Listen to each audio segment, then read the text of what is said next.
Okay, what is up, everybody? So, we have some breaking news that I had no choice but to do a live reaction to.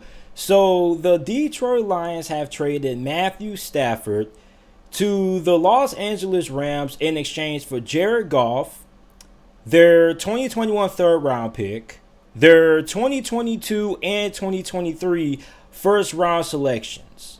Now, this is crazy, okay, because for the Rams, I do think it is more than fair to say that the Rams overpaid by a landslide for Matthew Stafford. But I understand why they had to give up so much for Matthew Stafford. Because a lot of you guys are going to say, well, JT, Matthew Stafford is not worth 2 first round picks, which is understandable. I can understand why you guys are saying Matthew Stafford isn't worth 2 first round picks. But the 2 first round picks aren't really for Matthew Stafford. The 2 first round picks are probably for Jared Goff going to Detroit. So Detroit will be okay with taking Jared Goff's contract, because at the end of the day, you guys got to look at it. Don't look at this trade from a standpoint that, oh, the Detroit Lions are swapping quarterbacks, the Rams are getting Matthew Stafford, and the Lions are getting Jared Goff. You can't look at this trade that way. Now, it's really easy to look at that trade that way, but you have to dive in deeper, okay? Jared Goff has one of the worst contracts in the NFL right now. He signed a 4-year deal worth, what, $134 million. He has a $34 million cap hit this year in 2021. And in 2022, next year, he has $32 million as a cap hit. So if you are the LA Rams, you kind of have to give up those draft picks so the Detroit Lions will be okay with taking that cap hit. Now, in terms of who is the better quarterback, Matthew Stafford is better than Jared Goff. I don't want to hear none of you Lions fans talking about how Jared Goff is an upgrade from Matthew Stafford. I promise you that he is not. So I know a lot of you guys want to say, but they got 2 first round picks. Like I said, they did overpay, or they did give up way too much for Matthew Stafford. But I can understand why they probably had to throw in those draft picks that they did, because you were getting you got to look at it this way. You weren't just strictly trading away Jared Goff in exchange for Matthew Stafford. You had to get a team that was more than willing enough to take Jared Goff's contract. That's where I believe that the first round picks come in at, because I believe that the Rams were having a hard time trying to find a team that wanted Jared Goff. So you have the Detroit Lions that said, okay, we're going to give you Matthew Stafford and we're going to take Jared Goff's contract, but we are going to need, some more compensation if we are going to take Jared Goff's contract, and if that we are going to take that cap hit. So you're going to have to give up a couple of those draft picks. But at the end of the day, Jared Goff is not way better than Matthew Stafford. I don't know where you guys are getting that from. A lot of you guys are going to say that Jared Goff is better than Matthew Stafford because he's had more success, but Jared Goff has been on better teams. So I can't wait for you Detroit Lions fans to realize that Matthew Stafford is probably going to be the best quarterback that you're going to get in a very long time, because I don't know why people think Jared Goff is an upgrade from Matthew Stafford. He is not an upgrade. If you were to ask any NFL executive right now who would they prefer, Matthew Stafford or Jared Goff, 95% of those executives would take Matthew Stafford over Jared Goff. So I don't know why you people keep saying that Matthew Stafford is not better than Jared Goff, because at the end of the day, Matthew Stafford played on a bad Detroit Lions team. Or not just a bad Detroit Lions team, but a bad Detroit Lions franchise. So listen, at the end of the day, the Lions got a great haul for this trade. I think that the Detroit Lions won this trade, okay? Because you're getting 2 first round picks. So you're essentially going to have 2 first round picks for the next couple of drafts. You're going to have 2 first round picks in the 2021 NFL draft, and you're going to have 2 first round picks in the 2023 NFL draft. So for me personally, okay, I think that the Rams are a really aggressive franchise. Okay, the Rams are one of those teams that they don't care about having first round picks. They rather use those first round picks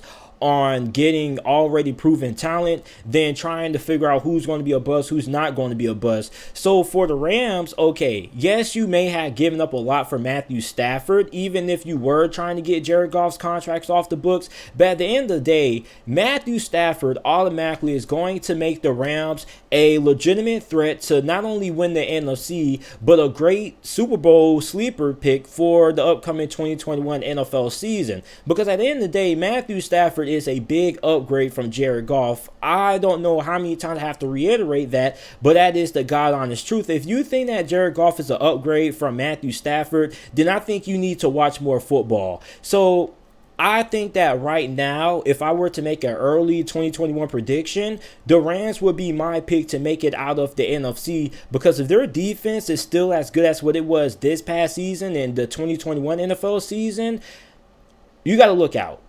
And Matthew Stafford with the Detroit Lions is also going to have something that he hasn't had in Detroit for his whole entire career: a run game.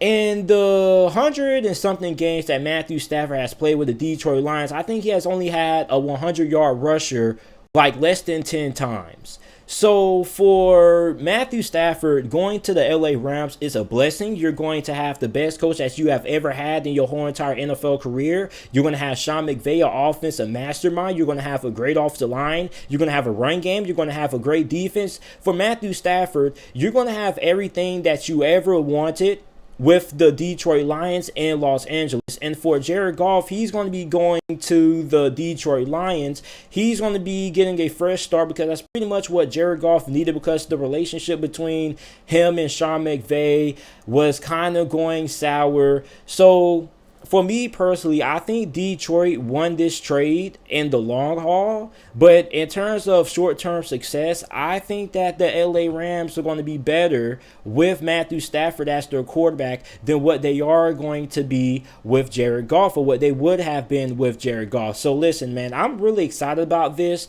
I'm really excited to see what Matthew Stafford is going to do with a good franchise, with a good coaching staff, and with a good team around him. You guys don't know how hyped I am for this. Now for Detroit, okay, you have a lot of good draft haul that you can build your franchise for the next couple of years. But I'm really excited for this trade, man. Like, I really love...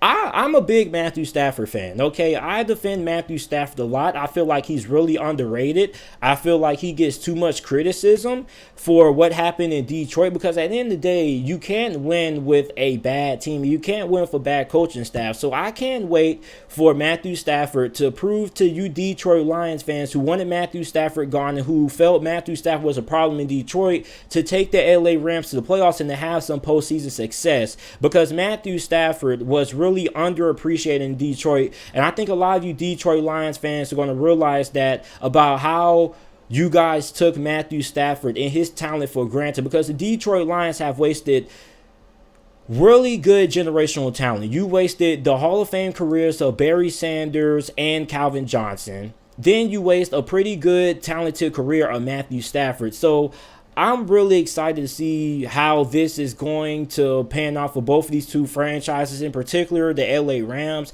Now, for what this means for Deshaun Watson, okay, listen, I don't think Houston is going to trade Deshaun Watson unless they get a deal when they get two, like, for Houston to trade Deshaun Watson, they have to get like multiple first round picks. It has to be kind of like a Herschel Walker kind of trade, if you guys get what I'm saying. Like, there has to be a lot of compensation involved. I don't think that Houston is going to trade Deshaun Watson. The coaching staff feels pretty adamant about that, and the front office feels pretty adamant about that as well. Now, if the Deshaun Watson trade does happen, then I would be really surprised. I wouldn't be shocked, but there just has to be a lot of value there. So for those of you guys who want to call in, who want to give your thoughts on this trade, I'm going to post the number in the comment section, so you guys can go ahead and call in, give your take on it. But they're just...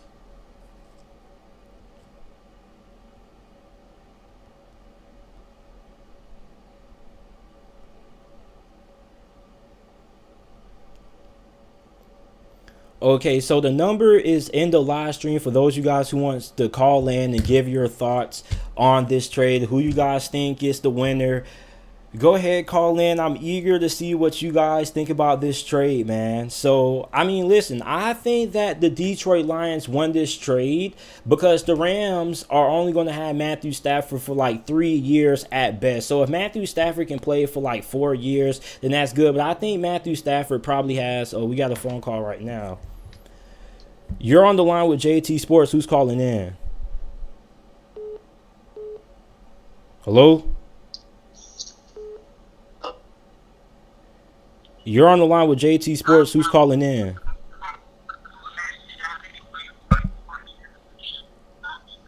Can't really hear you good, man. Am I on? Sorry, I'm a little bit behind on my. Sorry, I'm a little behind on my end. I'm trying to get the video along with you being live on YouTube. Sorry. It is good, man. Thank you for calling in to JT Live, man. So how do you feel about this trade, man? Who do you think won? I agree. As a Rams fan, I agree. Um, I agree that Jared Goff was holding us more back holding us more back on the offense. And the thing you have to point out is Sean McVay came in as the coach after Jared Goff was drafted. So they didn't get to know even though they had a good relationship within like their second season when Jared Goff made 2 Pro Bowls. But it seemed evident that he did kind of take a nosedive. He started throwing, even though did he lead like, I remember him leading the league in passing yards one year? I think that was last year. I think that was last. Yeah, the year before this one. Yeah, I think he was like he was second. I think he was second behind I think it was Jameis. I think it was Jameis. Then it was Jameis. It was him. It was either Jameis was number 1 for sure, and then it was Jared Goff or Dak Prescott. Yeah, it was one of them, but he also threw a lot of picks that year, so it was kind of a double-edged on what you want. Double-edged, so he was both good and bad. But as a Rams fan, I love the move. I love the move because, as I said earlier, Jared Goff was holding us back, and now that they have a quarterback that, in my opinion, has even though that has had a higher ceiling, has gotten a higher ceiling than Goff, in my opinion, and has shown, even though with a bad team, he's I wouldn't say he's consistent, but Stafford has never really had a bad season where he's choking up picks, but he's at least proven that he can still contribute. But on the Lions side, do you think that the Lions still draft a quarterback? No, I don't think you're going to draft a quarterback now that you have a quarterback who's like 26 or like Jared Goff's like 26 or 27 years old. So I don't think the Lions are going to go quarterback anymore because Jared Goff is fairly young. So I think they will probably give Jared Goff a chance because you can't cut him because his cap hit is like off the chart. So you're going to have Jared Goff for the next 2 years, so it's really no point of drafting the quarterback. I think the Lions make this trade because like they're worried about the future, but I think you also try to win now that you have Jared Goff because I mean you can't really like if you're going to draft a quarterback, you're not going to think Jared Goff the long-term solution, but you still have Jared Goff for at least the next 3 seasons. So I mean, it wouldn't make no point wasting a quarterback. Yeah, so here's what the Lions would do. So the Lions will pass on the quarterback, and then if Jared Goff doesn't pan out, when they get ready to get rid of him, and like the 3rd year of his contract, then they will probably go ahead and draft a quarterback the year before, or they would probably draft a quarterback after they cut Jared Goff. Yeah, and I want to get into what you talked about with Boston, and there's a positive, and I understand that a team would have to give up multiple first-round picks, and it was rumored that Stafford would go to the Niners, but the Rams capitalized but the Rams wouldn't let that happen. But I know it was, and I could imagine how big a package for Deshaun would be. It would be something. I don't know, something really massive or something that the Texans Texans aren't willing to refuse. If I want to go to the Niners as a Rams fan, I would shit my pants. Sorry for my language. To be honest, Deshaun Watson's his cap hit isn't as bad as Jared Goff's. Like, okay, so this year his cap hit is, it's 42 million. It's 37. So for 2021, it's 15 million. You can deal with that. 2022, it's 40 million. 2023, it's 42 million. 2024 is 37, and 2025 is 32 million. But you can deal with that because Deshaun Watson is one of the best quarterbacks in the NFL. But for a guy like Jared Goff to get that kind of money, I mean, yeah. But I appreciate you for calling in, man. I'm gonna give somebody else another chance to call in. Appreciate you for calling in and supporting the channel, and take care, my guy. Yeah, you're really underrated, man. I found out your channel like a couple months from now, and I really love the work that you're doing, and you're getting close to 10, getting closer and closer to 10, and I really hope you get there. I've been here since like 7 or 8K or something around there. I really love the work that you're doing, man. I appreciate the support, man. Take care. All right, take care. Keep on the good work. Peace. All right, so if anybody else wants to call in, you guys can go ahead and do so. I'm going to keep this going for the next couple of minutes. I'm probably going to go for another 30 minutes. Yeah, man, but yeah, what he was saying, like Deshaun Watson getting traded, I don't know if Deshaun Watson is going to get traded because Houston seems pretty adamant about keeping him around. But, I mean, at the end of the day, you still don't want to have somebody who doesn't want to be there. But unless Houston gets a crazy offer, I don't really see them trading away Deshaun Watson. We have somebody else on the line. Hello, you're on the line with JT Sports Live. Who's on the phone? Nothing, bro. What's going on, man? Nothing, bro. So, how you feel about this Matthew Stafford and Jared Goff trade? Who do you think won? I think the Lions won long term because they're future first round picks. You feel me? Yeah, I agree. I do think the Lions won in the long term. I think the Rams won in the short term, but when you look at the Rams, like I mentioned earlier, like the Rams are a super aggressive franchise. Like they like to build their team through free agency, and they like to build their team through, like trade. So they don't really care that much about the draft, which is good, but at the same time, you don't really have that much cap space year in and year out. So for the Rams, like I think this is a really good trade when you look at the short term implications, but the long term is that the Rams are going to not really have another first round pick for a very long time. Like you're giving up you already don't have a first round pick this year. The Rams haven't had a first round pick since 2016. So if they don't trade their other first round pick in 2024, that means it's going to be like 8 years since the Rams had picked in the first round of the NFL draft in 2024. So, I mean, for the Rams, yeah, but once Matthew Stafford retires, then what's going to happen? Yeah, the Rams, long term, I don't know what's going to happen, but I think the Rams short term is good. Matthew Stafford's a better quarterback than Jared Goff. I keep telling Lions fans. Oh yeah, like I don't know what, like a lot of Lions fans are like really like they like to blame Matthew Stafford for everything, but they don't seem to realize that the quarterback isn't responsible for, the team's success. Like, yes, he's the quarterback. He's going to get all the blame. He's going to get all the credit when they win. But at the end of the day, the quarterbacks that win the most are the quarterbacks who have the best teams with the best coaching staffs. Like, I tell Lions fans this all the time. Name me your top 5 quarterbacks in the NFL and name their head coaches. Like, for example, Patrick Mahomes has Andy Reid. Russell Wilson has Pete Carroll. Drew Brees has Sean Payton. Like, Lamar Jackson has Harbaugh. Like, the best quarterbacks in the NFL have the best head coaches. Yeah, I agree with you, but Matthew Stafford had Matt Patricia. Matt Patricia is no good. Exactly.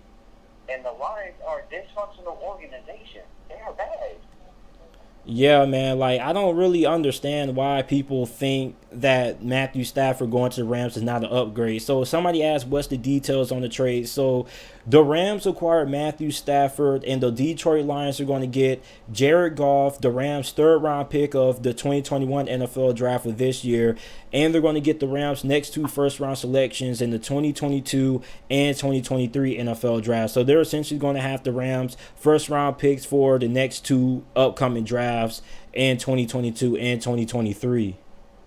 Yeah, that's why I say the Lions won the trade because they got a first round, they got so many first round picks. That's why I say the Lions. And I don't. And to be honest with you, I don't even think the Lions roster is all that bad. Like, if they're able to keep Marvin Jones and Kenny Galladay, then I think they do have a shot of making it an outside chance of making it to the playoffs because their division is not all that great. I mean, you got Chicago, but Chicago backdoored their way. They need a quarterback. Trubisky's garbage. He's bad. Yeah, so I mean, Detroit, I got to see what Detroit continues to do throughout the off season, but I don't really think Jared Goff is all that much of an upgrade. And to be honest with you, I think it's a downgrade because Jared Goff needs to have a good team around him to win versus Matthew Stafford. He needs a decent team to win. Yeah, so like, cause Jared Goff is in that division with Aaron Rodgers and Kirk Cousins. Is he better than both of those guys? Honestly. To be honest, I think he may slightly be better than Kirk Cousins, but I think it's pretty close. And all honesty with you personally, I might take Kirk Cousins over Jared Goff based on this year. Kirk Cousins hasn't really won big, so I understand why. But at the end of the day, he still had Justin Jefferson and Adam Thielen. I don't really know. I think it's pretty neck and neck. I think it could go either way, but I don't really think Jared Goff is going to be all that great with the Lions. He already wasn't great with the Rams. Like, Sean McVay really saved his career because a lot of people were considering Jared Goff to be a bust. So, yep. Because as soon as he got Sean McVay, he looked completely different. oh yeah. He looked different because his first year he was doo-doo. Yeah. Yeah, man, but I appreciate you for calling in, man. We're going to let somebody else get on the line. Appreciate you for supporting the channel and take care. Yeah, you too. All right, we're still taking calls. I appreciate the $4.99 donation. Juice Alert, he says, Colts and Washington kicking the wall. If Rams don't make move, they still got hope because Goff is solid. Washington and Indy needed Stafford way more than the Rams. Absolutely. Absolutely, Juice Alert. Hello, thank you for calling in to JT Sports Live. Who's on the phone? My name Ben. Ben. Oh, what's up, Lil Ben? This you, Lil Ben? Yeah. What's going on, man? Going good. I think the Rams won the trade. You think the Rams won the trade? Why you think that? Because the Lions didn't get a first round pick. Yeah, so the Lions, somebody else in the comment section asked, what first round picks are the Lions getting? So the Lions are getting the 2022 first round pick and the 2023 first round pick from the LA Rams and a third round pick for this upcoming year's draft. Nah, I still think the Rams still won the trade because that's a third round pick. So, why do you think the Rams gave up a lot for Matthew Stafford? Matthew Stafford, yes, he's an upgrade from Jared Goff, but he only has 3 good years left. So really, they don't have no draft picks after that. They don't have no first round picks. So if Matthew Stafford retires either next year or the year after, he retires in the next 3 years, they're not going to have a first round pick to draft their franchise quarterback. But what's that boy name? But Jared Goff is trash. I play better than him, and I play quarterback junior varsity. He is trash. I run faster than him with a broken ankle. He is trash. Jared Goff isn't bad. He's not one of the worst quarterbacks in the NFL. He's mid-tier. He's like Jimmy Garoppolo and Derek Carr. You can win with Jared Goff if you put him with a good team around him. My thing with Jared Goff is that he's just too inconsistent. And like I said, like when I did my Jared Goff video, like when I used my relationship analogy, like you don't want inconsistent people in your life. You get what I'm saying? Like you want stable people, you want consistent people who you can depend on. And with Jared Goff, he wasn't bad, but he was just too inconsistent. Like one game he'll play really good, the next game he'll be average, and next game he'll just be terrible. That's just the whole Rams. That's just the whole Rams offense, but mostly more Jared Goff than the whole offense. It's like it's Jared Goff, but it's also the offense, but more Jared Goff. Now, my last question before we let you off the line is Matthew Stafford. Do you think he will regress? I think he's gonna do way better. I think he's gonna go to the playoffs. But do you think he will get worse? Like, do you think that he will regress like Big Ben did this season? Nah, I think he's gonna get better. He has receivers. He has an O-line. He has everything, and that's what he needs. Yeah, man, but this is Lil Ben, guys. Lil Ben, I appreciate you for calling in. Lil Ben has been a long-term subscriber for like the last 3 years. He's a mod in the chat. He's helped me out for a couple of things. So I appreciate you for calling in, Ben, and I appreciate you. Question. What does one team think my boy Cam can go to? Cam Newton, man. To be honest, I think I think the Washington football team would probably have to be the best opportunity for Cam Newton just for the fact that he has some familiarity and a good connection with Ron Rivera. But aside from Washington, I think the second best team that probably could make a run at him is maybe Indianapolis. But aside from that, I don't really think that we're going to see Cam Newton become a starting quarterback in the NFL anymore. He's like 31 years old. He's breaking down. He's not able to do what he was once able to do, and he's not a great passer neither. So I don't know. All right, have a good day. You too, Ben. All right, so we still have a lot more time left. I'm going to go for another 30 minutes, so if anybody wants to call in, give your thoughts on the trade, make sure to do so. The number is 904-508-2799 for those of you guys who wants to call in. Let me go ahead and put my hair in a rubber band or in a ponytail. Somebody said Cam Newton to the CFL. You're on the line with JT Sports Live. Who's calling in? I'm calling in. Do you think, did we have any cap space trading Jared Goff?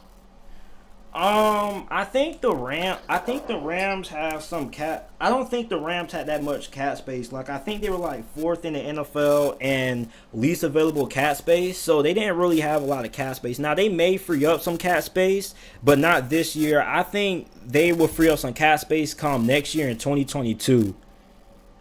Oh, okay. Do you think we should get like a physical type receiver? Because our receivers are like very like, they're good, but none of them are going to, like, catch one-on-one, just one-on-one, throw the ball to them. Like, they don't do that. They get open on, like, the little 5-yard, the crossing routes type stuff. What team are we talking about? The Rams. I think the Rams receivers are really good. Like, you got Cooper Kupp, who is debatably the best slot wide receiver in the NFL. You got Robert Woods. I mean, the Rams wide receivers are more than good. Plus, you got Van Jefferson as well. So I think the Rams are really good at receiver. Yeah, maybe Jared Goff was like holding them back or something, but hopefully Matthew Stafford just like can get it there. Like sometimes Jared Goff was like that one play versus the Patriots where he threw it a little bit behind and then it got picked off. Yeah, man. Like Jared Goff was decent, but it's like Matthew Stafford, Matthew Stafford isn't inconsistent like Jared Goff is. Like, Matthew Stafford isn't going to lose you a lot of games. Like, there's not going to be a lot of games that Matthew Stafford just comes out and he throws 3 turnovers or throws the ball, like, turns the football over 3 times. Like, against Miami, Jared Goff had a really bad game. Like, you're not going to see any games like Jared Goff had against Miami out of Matthew Stafford all too often. And Matthew Stafford is really good in the fourth quarter with the game on the line as well. Yeah. And Cam Akers will take some load off him because, he's like a good running back. Yeah, and they got a good offensive line too. Like the Rams' offensive line was really good compared to how it was in 2019. So Matthew Stafford is getting everything with the Rams that he never had in Detroit. In Detroit, I think he only had like a really good defense like once or twice in his career there. His offensive lines were never bad, but they were never great. He never had a run game once forever, and he never had a good coach neither. So he's going to have everything that he has ever wanted and then some with the LA Rams. I think the LA Rams should, well, personally me, depending on how the offseason goes, I think the Rams would be my early pick to represent the NFC in the Super Bowl come next season. Yeah. Yeah, man. So is that all you want to talk about? You got anything else that you want to say or anything else you want to suggest? How athletic do you think Matthew Stafford is? Like, not like trucking, but like kind of like escaping like pressure. He doesn't have to be like a Deshaun where he can run, but like just like evading rushers like that are in his face, because that's what Jared Goff couldn't do. Like he couldn't do that, so that kind of like held us back a little bit. I don't really think you're going to get a huge upgrade at the quarterback position from Matthew Stafford when it comes to athleticism. Like, Matthew Stafford can run.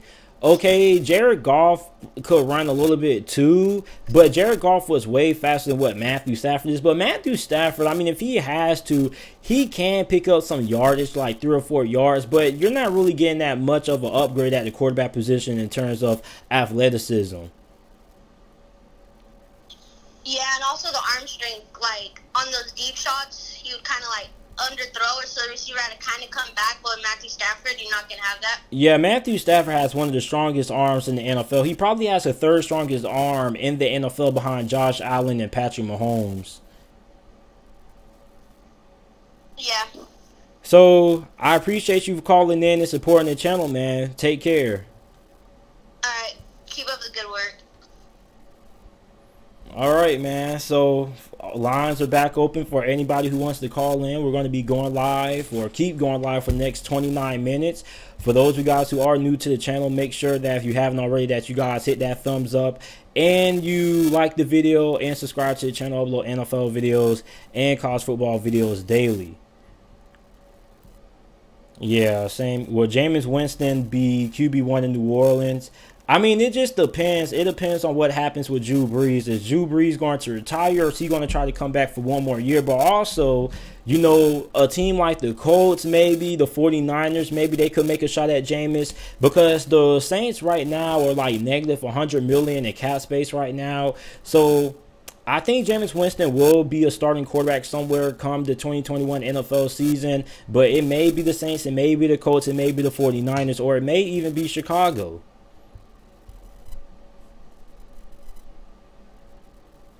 So we got the lines open. We're going to go for another 5 minutes. If nobody else wants to call in, then we're going to go ahead and call it a night.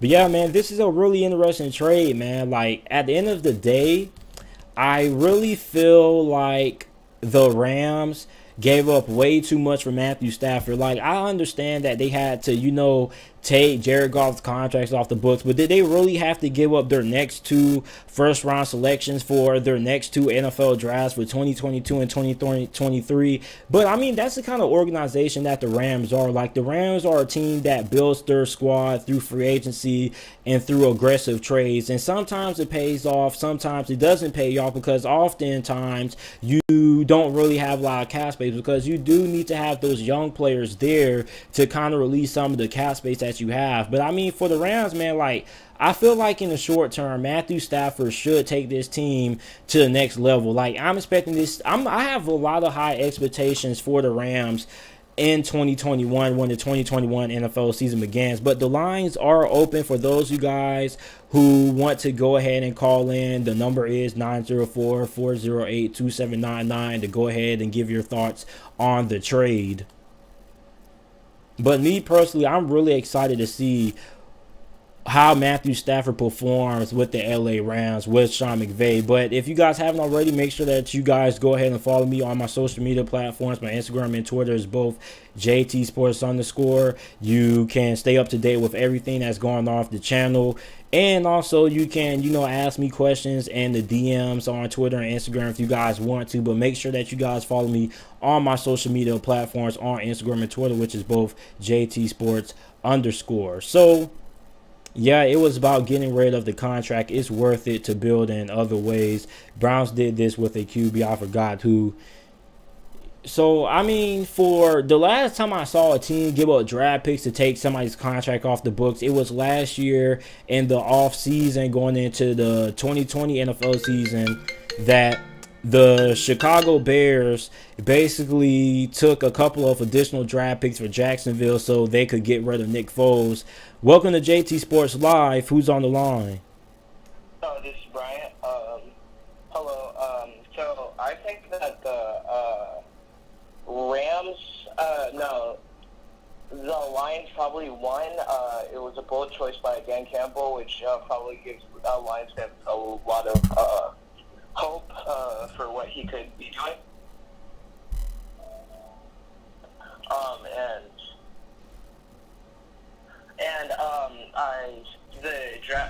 The draft picks that Dan Campbell got.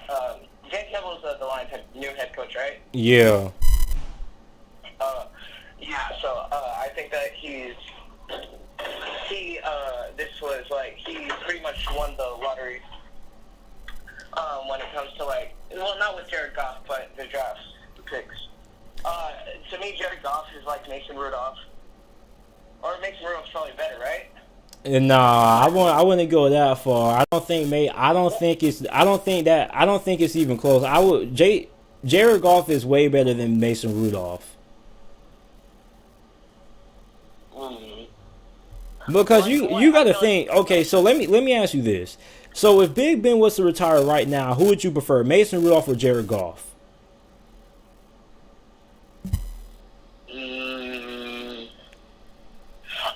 I'm intrigued by Mason Rudolph because of the Cleveland Browns game. Come on, man. He got benched by Duck Hodges a year back, man.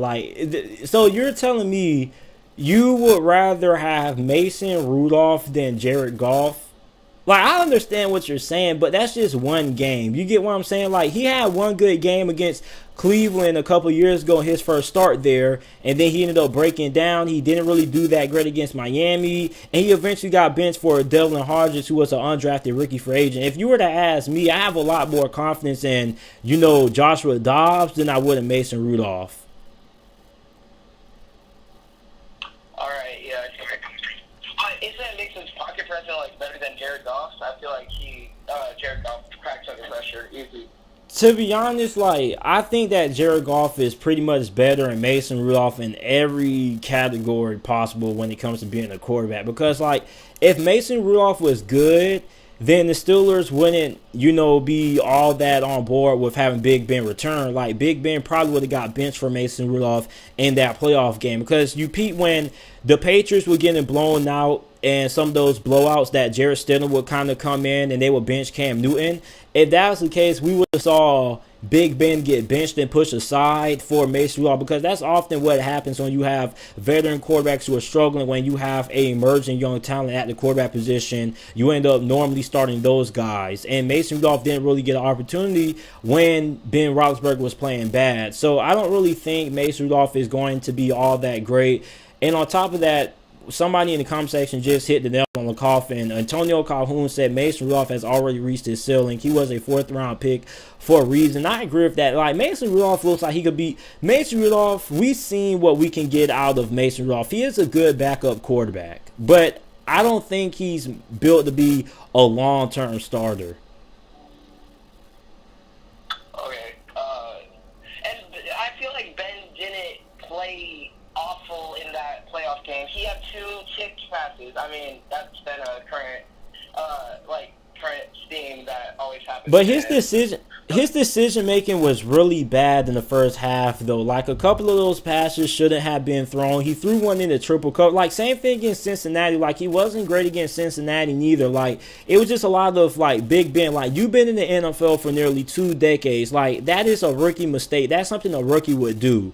Like Big Ben is going out like Peyton Manning. Like me personally, I really wanted Big Ben to retire, not just to save cap space, but just for the simple fact because like he's taking a pay cut to come back regardless. The Steelers already announced that, but I wanted Big Ben to retire because I rather the Steelers start off fresh because like Big Ben is going out like Peyton Manning. Because remember Peyton Manning's last year in 2015, he threw more interceptions than touchdowns, and on top of that, you know, he was making bad reads, bad mistakes, and Peyton Manning's probably the smartest quarterback to ever play the game of football. So, I mean, for Big Ben, he's regressing at a really alarming rate, and I don't really have a lot of confidence in Big Ben going into next season, just being honest with you. I think the Steelers are still good enough to win 9 games, but I think that Big Ben probably could hold the Steelers back next year for winning double-digit games in a very competitive division.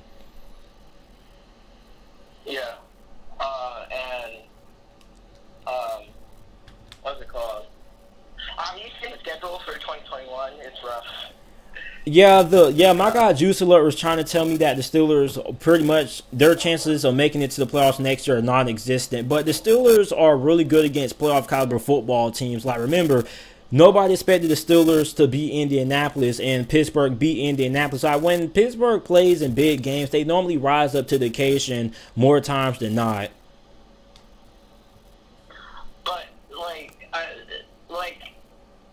the franchise is like better than is worse. It's I feel like the worst franchise when it comes to like December, January football in recent years, like in a 5-year span.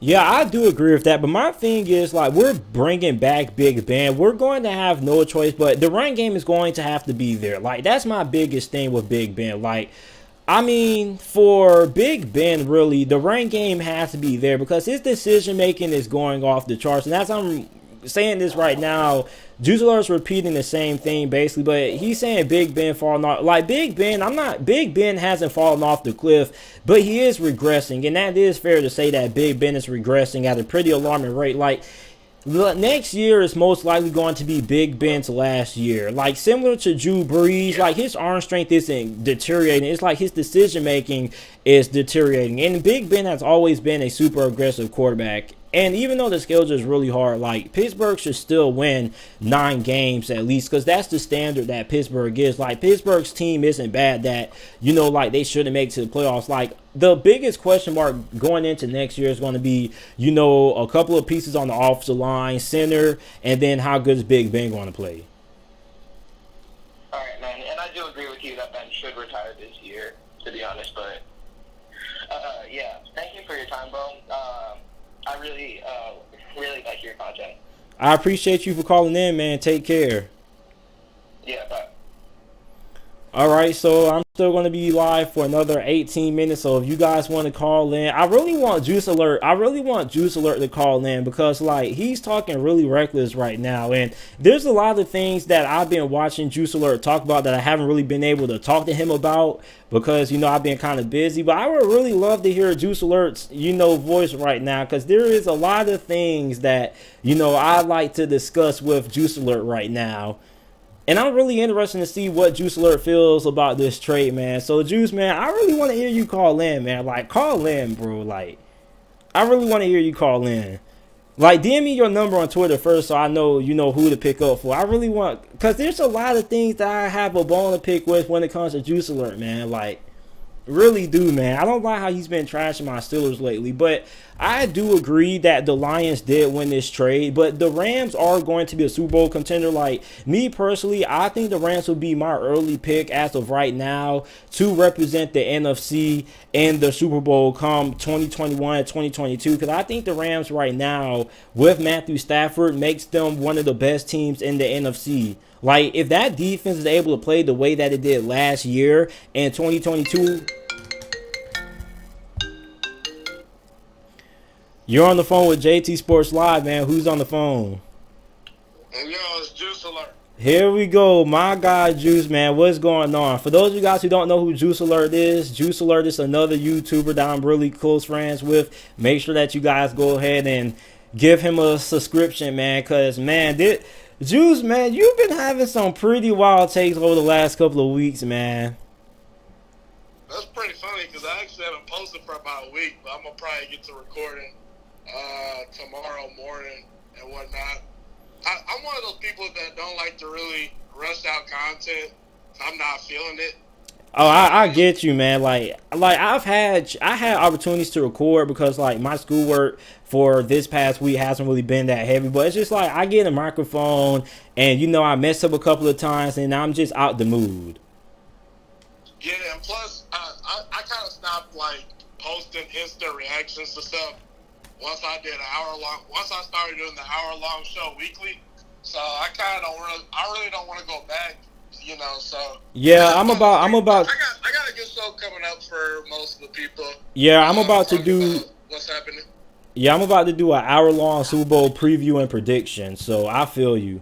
Now, my Super Bowl prediction ain't finna be no hour.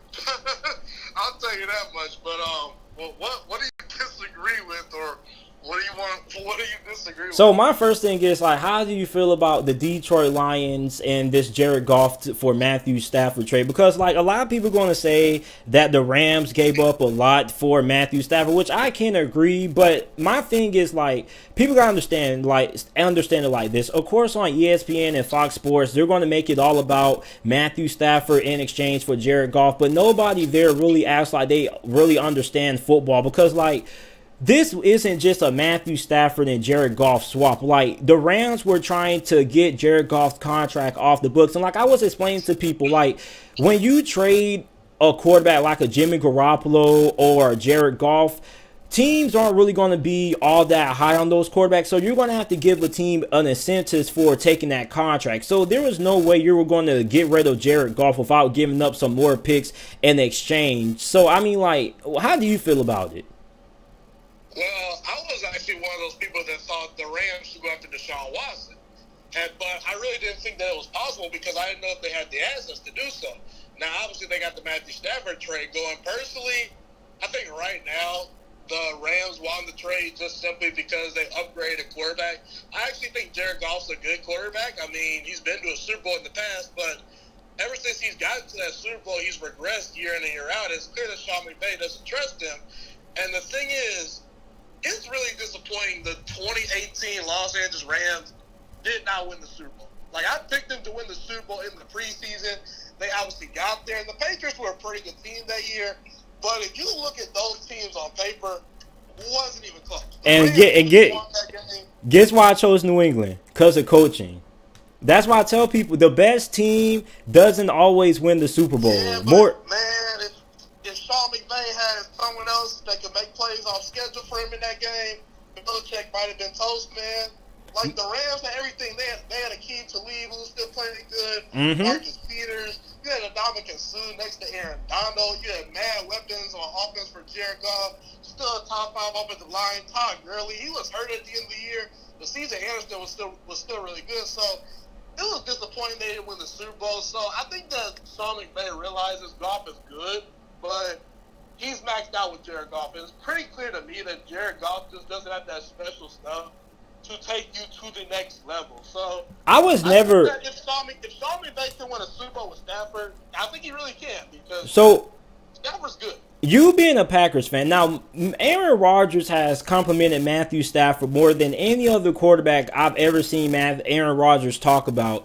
And you being a Packers fan, following the division way more closely and being matched up against Matthew Stafford, like, did you feel like the Detroit Lions and the Detroit Lions fan base took Matthew Stafford for granted? Because, anytime you have a quarterback that's on a losing organization, he's always going to be, the scapegoat for why the team can't have success. And nobody ever wants to look at the other things that goes into it, like having a good head coach. Like Colin Cowherd really irritated me because he made it seem like Matthew Stafford didn't have that it factor, which he may not have a crazy it factor, but I believe that my thing with people like Colin Cowherd that do this and make more money than what me and you make talking about this is they just look at the players, but they don't look at the situations. I feel like they don't really take into the other factors. Like, for example, like he said, well, Deshaun Watson had Bill O'Brien for 4 years, but Bill O'Brien was not a bad coach. Like, Bill O'Brien was a bad GM. That's where he fell apart, because like Bill O'Brien won a playoff game with Brock Osweiler, the worst free agency signing in maybe NFL history. Like, you don't win the division 4 out of your last 5 years being a bad head coach. I don't care how weak the division is. Like, Bill O'Brien was something before Deshaun Watson got there. You feel me? It's not like Deshaun Watson came in there and Bill O'Brien just all of a sudden started to have success. Like, he was winning games before Deshaun Watson got there. So like my thing is, like, how good do you think Matthew Stafford will be with the Rams? Like, do you think he's good enough to take the Rams to the Super Bowl? Because I believe that the Rams, in my opinion, are my Super Bowl favorite. Absolutely. Matthew Stafford 100% can win a Super Bowl with the Rams. Folks, we've seen Nick Foles and Jimmy Garoppolo and a washed-up Peyton Manning. Peyton Manning is a Hall of Fame quarterback, one of the 3 greatest quarterbacks ever. But the year that he won a Super Bowl in Denver, he was garbage. He was no good. We've seen Foles, Jimmy Garoppolo, even Jared Goff recently, who to me is a good quarterback, but not close to Matthew Stafford as far as talent goes. We've seen those guys get the Super Bowls. You mean to tell me if Matthew Stafford wasn't behind that Philadelphia Eagles offensive line, he couldn't go out there and win games and stuff like that? The one thing I will say about Stafford is I wonder if he has that, those big game intangibles, just because we haven't seen him in big games a lot. But the one thing about Stafford is on the Rams, he's not going to have to always carry the team just because they have a really good defense. But the thing about Jared Goff was, at times what frustrated Sean McVay was his turnovers and him not hitting open receivers. Matthew Stafford is one of the most consistent quarterbacks in the NFL. You kind of know what you're going to get. Not to mention, he has one of the 5 best arms in the NFL as far as like arm strength, ability to throw the deep ball. Detroit Lions fans definitely took Stafford for granted. I think most Lions fans that actually watch Stafford on a week-to-week basis know how good he is. Personally, I think Matthew Stafford's a fringe top 10 quarterback. I don't know if I want to quite put him in the top 10. But you can make the argument he's definitely one of the, probably 10 most talented quarterbacks in the NFL. So I think the Rams definitely can win a Super Bowl with Matthew Stafford, especially with them working with a guy like Sean McVay. And the last time Matthew Stafford actually had a decent head coach by his side, that being Jim Caldwell, he made it to the playoffs. So I think the Rams, that division's always going to be hard because you got San Francisco's defensive line. You still got Russell Wilson in that division. Who knows what Kyler Murray can do? He's always going to make things interesting. I think that he's really uplifting Cliff Kingsbury. I think Cliff Kingsbury is kind of a pride for Kyler Murray, but Arizona's a decent team. That division is going to be tough, but I mean, the Rams, they've got everything to win the Super Bowl. And Matthew Stafford really could be the missing piece because really, if you look at the Rams, what's the difference between them and Green Bay? The quarterback. I mean, they had a great offensive line. They had a great secondary, good running back core. But Jared Goff just couldn't match Aaron Rodgers. Now, if you put Matthew Stafford matched up with Aaron Rodgers, obviously Aaron Rodgers is the better quarterback. But with Sean McVay and Stafford, I'll take my chances.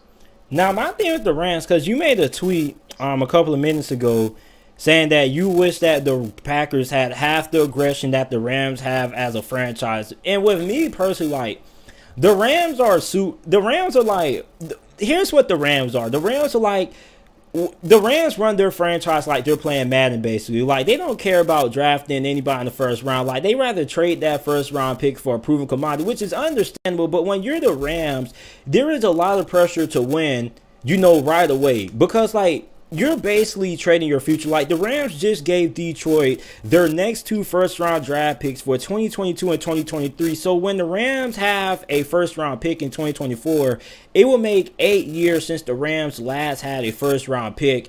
And for, me personally, like, okay, like, you essentially are giving up more of your future for short-term success. And what's going to happen if Matthew Stafford, or when Matthew Stafford retires in 2 to 3 years? Because he's like 32 years old, I believe. So, like, is he, going to stay around that long? Real quick, but quarterbacks are playing a lot later into their career. Like, I can see Matthew Stafford playing some good football for the next 6 to 7 years. But he's been beat down, though, Juice. Like, he's had back surgeries. Like, he's really been beat down by the Lions organization, like, at an Andrew Luck level pace. Like, he's been taking, like, he played with a broken back in 2018, I believe. That's a fair point. But what are you getting at? But what I'm trying to say is, okay, if Matthew Stafford doesn't play for at least 4 to 5 years, or he retires like in 2 or 3 years, then the Rams aren't going to be able to draft a quarterback of the future, and they may not have any cap space to get a good one in free agency. I mean, it's one of those things where if your fans know you're going for it, then I think that they can stomach a rebuild. You know what I'm saying? Like, I know it's a little rough for Denver Broncos fans because Drew Lock hasn't panned out and whatnot, and we'll see if he can pan out eventually. They actually could be one of the teams that might potentially look to trade for Deshaun Watson. That's one team that people aren't really talking about. Denver should try to make a move for Deshaun or someone like that. But, I mean, if you win a Super Bowl, I mean, I think it's worth it. I really do. And my tweet really isn't saying Green Bay needs to be this team that goes all in and, like, you know, forges all their first-round picks for their future. I'm just saying it's one of those things where as a Packers fan, over the past 8 to 9 years, it's clear to me this team, or this organization, I should say, is too afraid of becoming the Cleveland Browns of old, where they're stuck in their cheesehead ways. They're always worried about the future, but I'm worried about the now.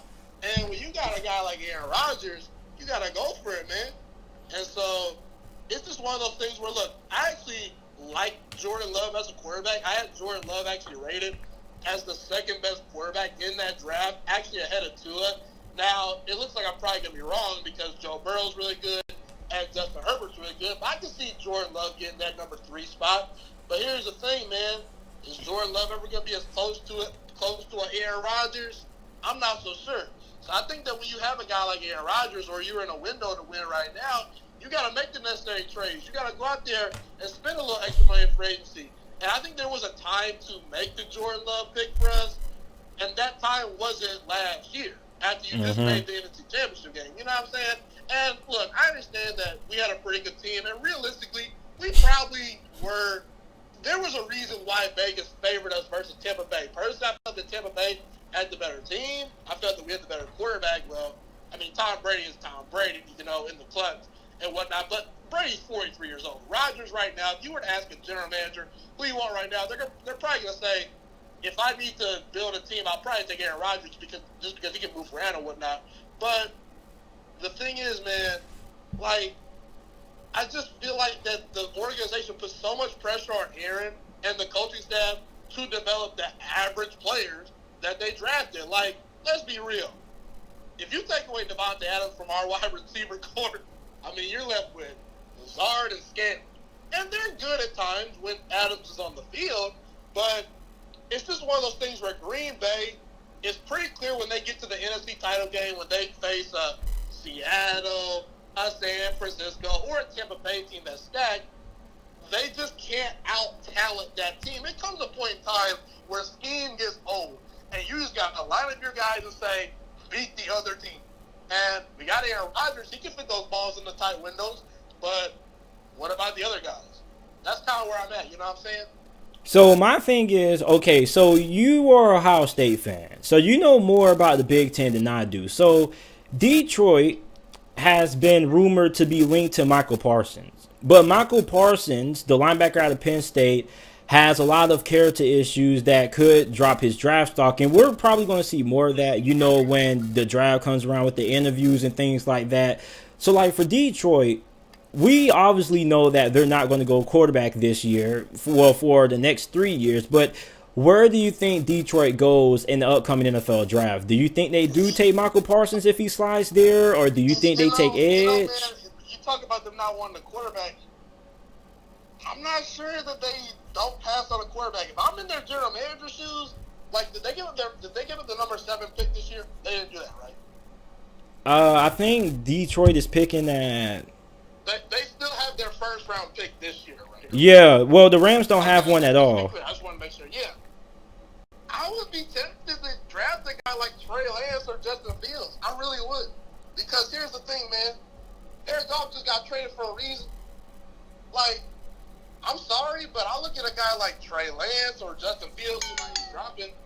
I think they have more potential than Goff.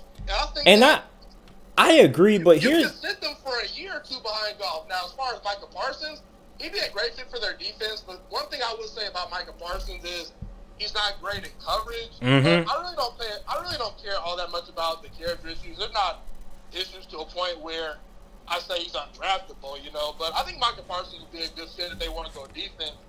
I kind of wish Micah Parsons would have played this year. I actually was hoping he would have came to Ohio Me State. too. I was upset about that. But I think quarterback still should be on the board for Detroit potentially because, look, Jared Goff is good, but in a division with Aaron Rodgers, you need special. But for Justin Fields or Trey Lance, they're special. I get what you're They saying. could use a year behind a guy like Goff who's been to a Super Bowl. So I would personally draft a quarterback. I But really would. here's why I say you can't draft a quarterback. Jared Goff's cap hit is too like if you were to draft a quarterback, you can't sit him for 1 year. He's going to be sitting behind Jared Goff for 3 because his cap hit, if they were to cut him, it would be like 60 million this year, and then next year after that it'll be like 40 something million to get in dead cap if they were to cut him. So if they were to cut him, like they would have no cap space. So like you're stuck with Jared Goff until like 2024, 2023 when you can cut him for like $8 million of dead cap. So like really, if you draft a quarterback now, like I'd rather you draft a quarterback, you know. Real quick, I'll say this. There's one name that they maybe should look at. If they don't want to get a first round quarterback, here's who they should maybe look at. Kellen Mond out of Texas A&M. Oh yeah, he had a pretty good Senior Bowl. He's not start day one. He's not close, but he's got a rocket for an arm. He could use about 2 to 3 years maybe on the bench. Maybe something like Aaron Rodgers. You're probably not going to sit him for 3 years on the bench, but I would take a shot on a guy like Kellen Mond, who's got a big time arm. I think if you get him some coaching, he could be a decent quarterback. I really do. He should have came back to school for another year. Yeah, my thing is like if you're Detroit, I would rather worry about the quarterback situation like once you get to the second year or third year of Jared Goff's contract in Detroit, where then you can start to reevaluate Jared Goff and be like, okay, now we have the opportunity to release him and not have to worry about that big of a cap space. But for me personally, okay, the last thing I want to talk to you about is, okay, so me and you went back and forth on what was it? I got to go through our Twitter conversations real quick because we went back and forth on something. Rivers, my boy Haskins. I mean, I wasn't okay. So we can get on the Phillip Rivers thing first. Like for me personally, I said yes, but I say no because like from a stat standpoint, he's top 10. You gotta make a choice, my brother. But like he's top 10 in everything though. Like he's top 10 statistically and passing yards, touchdowns, completion percentage, completions. Like he's top 10 in everything, nearly top 5. So I mean like from a statistical standpoint, you get like okay, like could you if you were to erase Phillip Rivers from NFL history, would anybody remember him? Probably not. But from when you look at the stat books, I just think that it's hard to overlook somebody who's like top 5, top 10 in every statistical category set for a quarterback. You get what I'm saying? So like from a stat standpoint, I get stats don't mean everything, which I agree with. But at the end of the day, you still have to take notice of history and accolades because that is part of the Hall of Fame process. You always want to have the guys who have achieved the most. Yeah. He's a tough evaluation, and I actually, like several months ago, made a video. It was titled "Is Phillip Rivers a Hall of Famer?" Basically, in that video, I said he was a Hall of Famer. Look, I changed my mind because, and I'm not changing my mind anymore. I'm not. I'm just not. Because here's the thing: if I put Phillip Rivers in, then I gotta put guys like Matt Ryan in, and I actually think Matt Ryan is closer to Hall of Fame than Phillip Rivers, just because he's won an MVP and he's been to a Super Bowl. But when I look at Phillip Rivers, I mean, he just doesn't have the postseason success, and he was never dominant enough in his prime to a point where I could justify putting him in the Hall of Fame. Like, the reason why I give a guy like Dan Marino a pass, because Dan Marino never won a Super Bowl. I think he's actually like below 500 in the playoffs. I could be wrong, but his playoff numbers aren't great. He doesn't have a Super Bowl. But the one thing we can say about Dan Marino was the guy dominated when he was in his prime. Like, when you think of the name Dan Marino, you think of one of the 3 most talented quarterbacks of all time. Like, when you think of Tom Brady and you think of Joe Montana, even Terry Bradshaw, you think of big games and Super Bowls. Even a guy like, even your guy, Ben Roethlisberger. When I think of the name Ben Roethlisberger, I think of a big arm quarterback that won Super Bowls. When you think of Eli Manning, who actually, in my opinion, is a better quarterback than Phillip Rivers just because he's actually accomplished something big in the playoffs. Like, when you think of Eli Manning, you think of, man, he beat Tom Brady twice. What comes to your mind when you think of the name Phillip Rivers? If you did not know anything about stats, you just say he threw sidearm and he talked trash to his team, to the other team. But it's not like Phillip Rivers. Phillip Rivers was a top 10 quarterback throughout his prime, though. Like Eli, top 10 is good, but that's not Hall of Fame. but but during his prime, he was like an elite quarterback. Like Donovan McNabb. It's like Donovan McNabb. Donovan McNabb. Like, yeah, you said Donovan McNabb was better than Phillip Rivers. It was no way. You can make the argument he's better than Phillip Rivers. But it's not like Donovan McNabb he was only elite for 1 year. Like, he was mid. Like, Phillip Rivers was always, in his prime, he was elite. And even then, like, Did Phillip. Donovan McNabb get to a Super Bowl? Yeah, and he lost to the Patriots. Once he got Terrell Owens on his team, he actually got to a Super Bowl. And they lost, before they went to the Super Bowl, if you get there, I give you some brownie points. But Philadelphia went to the NFC Championship game like 2-3 years in a row prior to that Super Bowl, and they were always that team that always came up short. And that you got to give some of the blame to Andy Reid. You get what I'm saying? I understand that, but my last thing for you is like, okay. We went back and forth on the Steelers brand declining and Dwayne Haskins. And, of course, you're an Ohio State fan. So I noticed that you always have a high bias when it comes to Ohio State players. I mean, it's one of those things where, like, Haskins, the thing about Haskins was he was the first Ohio State quarterback I actually believe could do something in the NFL. And obviously Justin Fields, I think most people that have watched college football know Justin Fields is pretty good. Right now, I say Justin Fields is anywhere from the second to third best quarterback in the draft. We don't. Oh, hold on. So it's no more.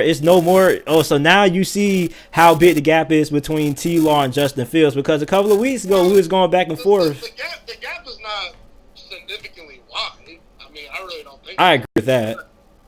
But, like, it's just one of those things where Justin Fields, to me, I like him a lot, but it's one of those things where in the national title game, that kind of just labeled me how I feel about him. Like, you're assuming Justin Fields is going to get better and take off in the NFL eventually.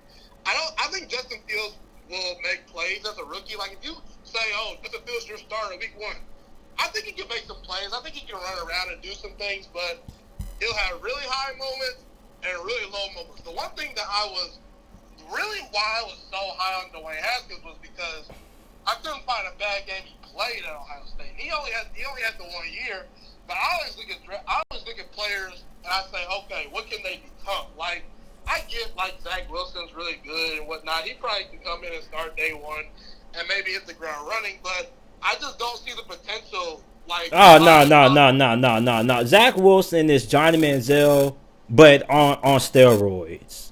Better athlete, better arm. He may not have the arm strength that Johnny Manziel possessed, but he can sling it more accurate. Like, he is Johnny Manziel on steroids. That's what I see. Now, I don't know what the comp would be for Zach Wilson per se. Like, he reminds me more of Deshaun Watson. I compare him to Deshaun Watson because he's a way more superior. Deshaun Watson of anything.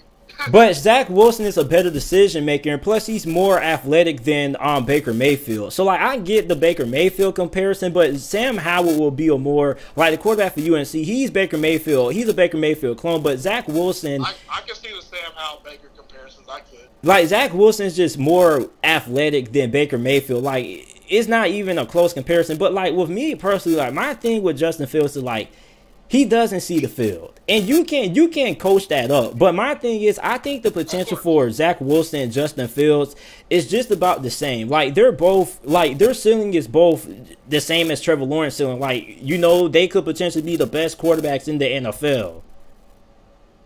Oh, I don't know about that. I mean, people have even talked about, like, Trevor Lawrence might be better than Deshaun Watson. I'm not sure if Trevor Lawrence is ever going to be better than Deshaun Watson, because Deshaun Watson to me is the best quarterback in the NFL, not name Mahomes, Aaron Rodgers, or Russell Wilson. So I got him at the number 4 spot. Well, all here, you Tom Brady lovers, yeah, maybe for a game in a big spot, I'll take Tom Brady over Deshaun Watson. But at 43 years old, not taking Tom Brady over Deshaun Watson. Just not happening.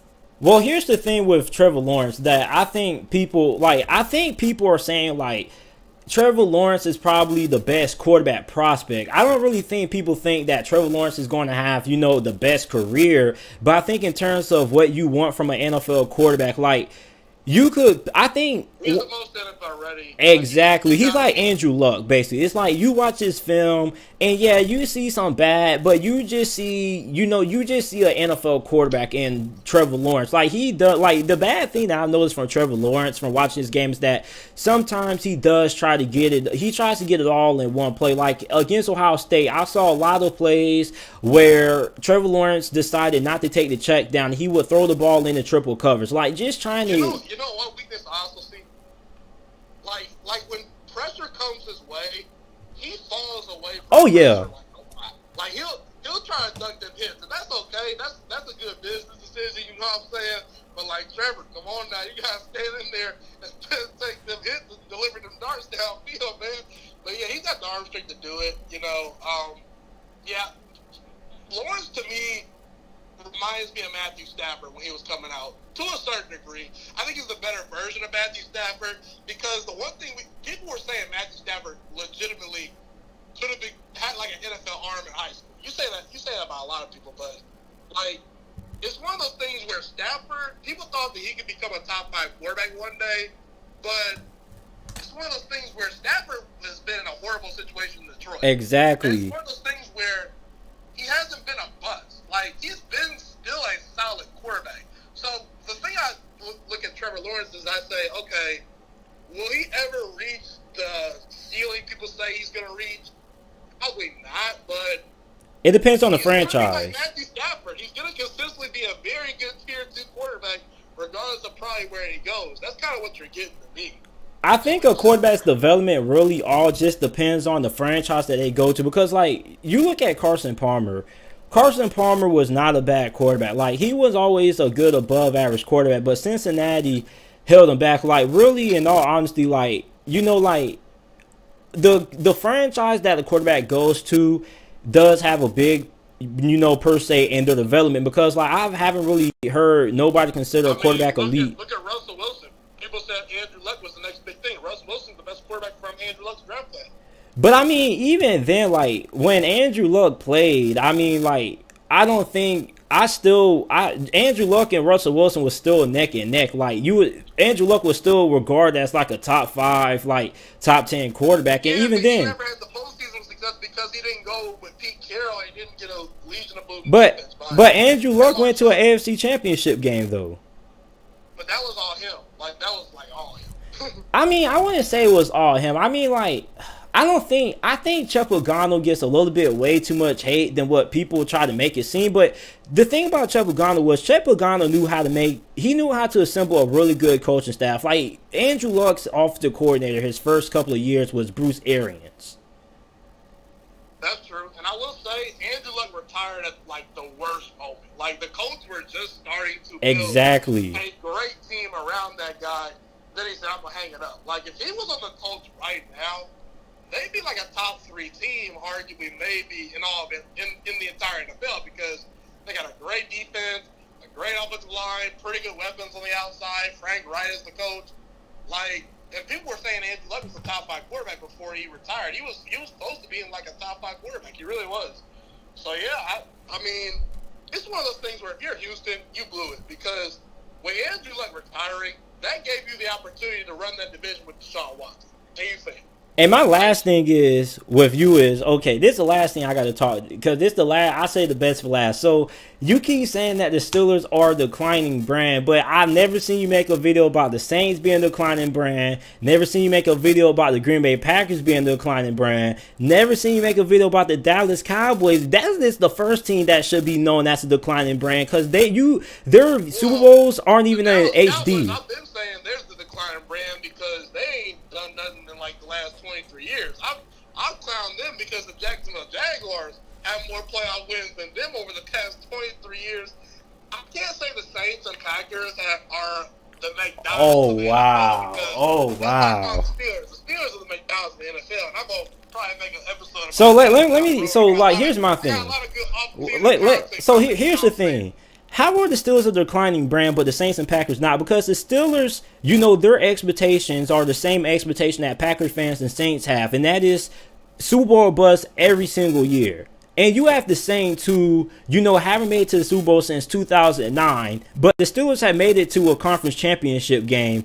Right, the year they made it to one in 2016, the Saints went to one in like 2017. So my thing is like both of those two teams have had the same amount of success since they have both won Super Bowl. So I don't get how the Saints are not a declining brand. On top of that, the Saints have had years when they have missed the playoffs after Bounty Gate. You gotta look at where the Saints are. Like the Saints, I think, are just kind of where people expect them to be. The Steelers used to be the cream crop of the NFL. Like the number one brand in the NFL. Even when Dallas was still regarded as America's team, they weren't winning big games. Like the Saints, they're not known for Super Bowls in the first place. You know what I'm saying? So I never rated them as high as I had the Steelers rated. And you look at the Saints and the Packers over the past, like, when's the last time the Steelers have done anything meaningful in the playoffs? 2016.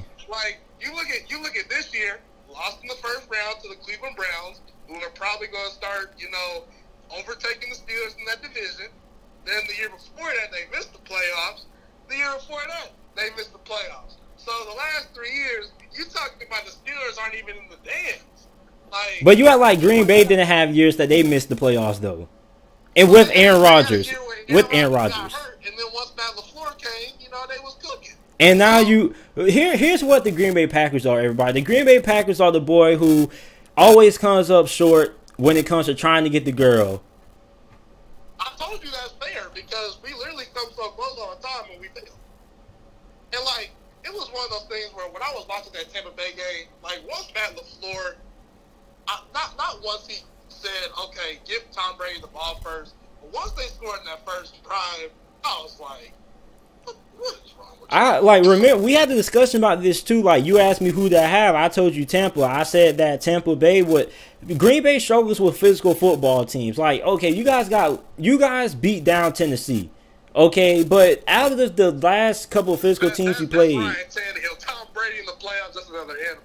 But I mean, even then, like I feel like Green Bay, like I just felt like I just didn't really think Green Bay was going to be able to match up with Tampa Bay up front because I said this is what I told you why Tampa Bay was going to win, and I told you this. You guys can go back too.